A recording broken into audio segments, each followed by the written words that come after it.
And dimensions याद करिए, starting में आप कैसे और आखिरी में आपको पढ़ाया गया एरर एनालिसिस, जिसमें कुछ समझ नहीं आ रहा तब तक, ठीक है। फिर उसके बाद सर बेसिक मैथ्स तो आप छोड़ दीजिए, बेसिक मैथ्स भी याद रखो।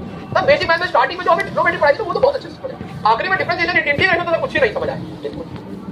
फिर इसके बाद मोशन इन वन डायमेंशन, तो डिस्टेंस और डिस्प्लेसमेंट तो बहुत अच्छे से निकाले थे, मोशन अंडर ग्रेविटी और रिलेटिव वेलोसिटी नहीं आ चैप्टर का आखिरी सर। फिर हमारे पास मोशन इन टू डायमेंशन, अब प्रोजेक्टाइल में तो बहुत अच्छा सा लगा था, ग्राउंड टू ग्राउंड सही था। फिर उसके बाद हॉरिजॉन्टल में थोड़ा सा दिक्कत आया, इंक्लाइन तो कुछ पता ही नहीं चला sir, relative velocity circular motion आखिरी में कुछ नहीं। लॉज ऑफ मोशन स्टार्टिंग में sir weight free body diagram बनाने में जो मजा आ रहा था, आखिरी तक आ गया अभी कुछ समझ नहीं है। फ्रिक्शन सर, जब दो बॉडी एक दूसरे के ऊपर होती है तो रफ होती है, रफ के ऊपर एक दूसरे पे टच करती है तो सर वहां पे बेल्ट हो जाता है, कोल्ड वेल्ट कहते हैं, और फिर खींचते हैं तो सर बॉन्ड टूटता है, फ्रिक्शन आता है। टू ब्लॉक सिस्टम आदमी को पढ़ा था, कुछ नहीं। यस, सर्कुलर मोशन स्टार्टिंग में एंगुलर डिस्प्लेसमेंट, एंगुलर वेलोसिटी सब equal to omega cross R, R cross omega, ये वो फलाना दिखाना, सेंट्रीफ्यूगल फोर्स कुछ नहीं समझ आया, बैंकिंग ऑफ रोड कुछ नहीं समझ आया। बट सर अब dot yes sir, but positive होगा नेगेटिव होगा, ये होगा वर्टिकल सर्कुलर मोशन, आखिर में कुछ नहीं समझ आया, पावर कुछ आता ही नहीं है सब।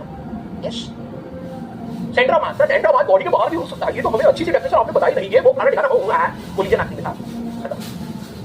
Rotation sir, moment of inertia इसका निकाल दिया उसका निकाल दिया सर, सिग्मा वाला फॉर्मूला बनाएंगे इंटीग्रेशन, सर आपने हमें कोन की मोमेंट ऑफ इनर्शिया नहीं निकलवाई, रोलिंग मोशन।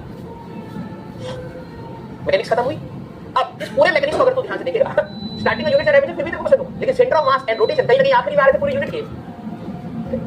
ऐसी सेकंड बुक के बारे में सोच लीजिए,